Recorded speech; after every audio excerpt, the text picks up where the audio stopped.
Next, only on Q13 Fox News, a warning about somewhere new that predators can stalk children. It's disgusting. It's horrible, and it's scary that,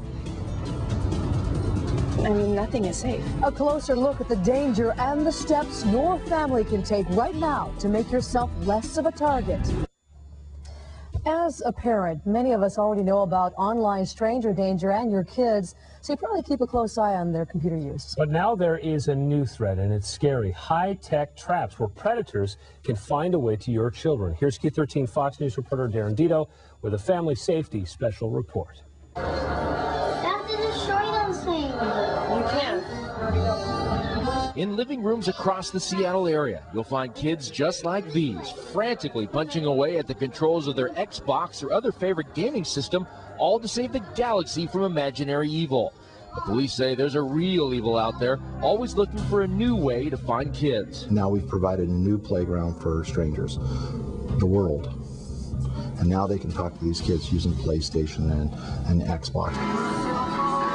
If your child plays video games that can access the internet, like Microsoft's Xbox Live, Nintendo's Wii, and Sony's PlayStation 3, they can go head-to-head with gamers all around the world. It also allows them to communicate through instant messaging and email.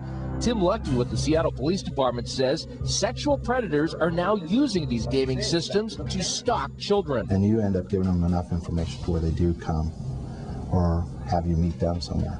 And then you become a victim. Whether on a video game console, a cell phone, or the family computer, parents say online stranger danger is terrifying. It's disgusting. It's horrible, and it's scary that, nothing is safe. Even with Genevieve watching her son play, a stranger got to him. Someone, I'm sure it was an adult, someone tried to intimidate him into relinquishing his account, and whatever it was, it panicked him. That was the last time her son went online.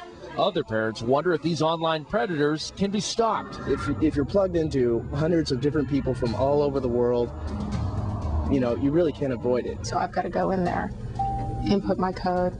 In response to these threats, major video game companies like Nintendo, which sells the Wii, have designed safety features aimed at stopping predators from surfing for victims. But another feature in Wii is that you can't just randomly talk to somebody.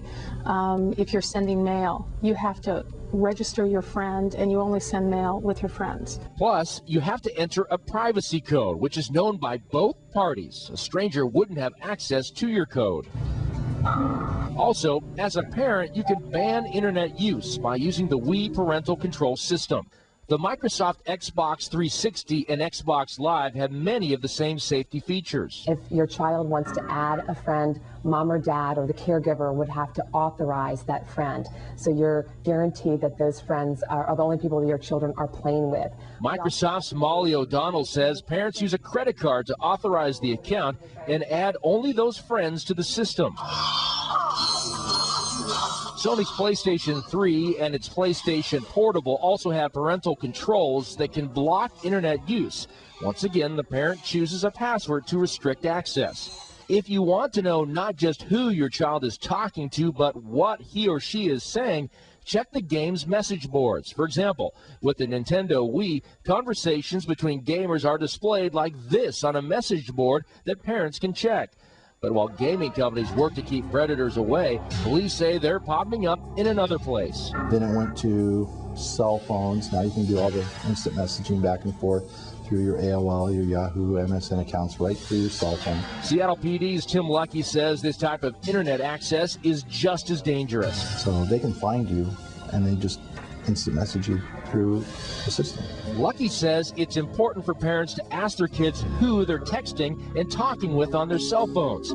But experts also say don't just ask, monitor the phone use yourself by checking bills and asking your phone company if it offers online call logs for you to monitor. Online logs will let you see who your child is texting with and how often. If a predator does contact your child, that's another challenge altogether. Lucky says getting kids to be honest about being a victim is difficult. What we find is that they don't come forward with that.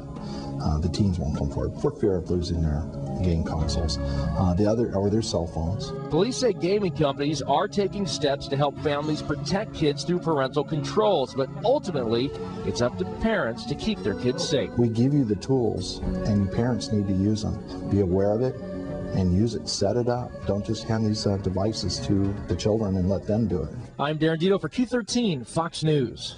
Okay, so here's what you can do. Make sure your kids understand they should never share personal information with other gamers or strangers who instant message them on their cell phones, especially their address, school, or phone number. But if you think your child may be talking to a possible predator online, here's a parent's checklist to gather all the info you can. Police want to know this stuff.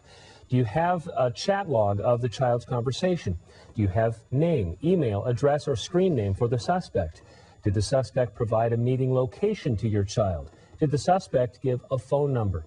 Also, did the suspect ever email your child? How did your child meet this person? And how long have they been communicating? And was the communication sexual in nature? Call your local police department and give them as much of this information as you can. Good to have a nice little checklist, too, for parents to do. Yeah, it's getting scarier for parents out there. Sure is.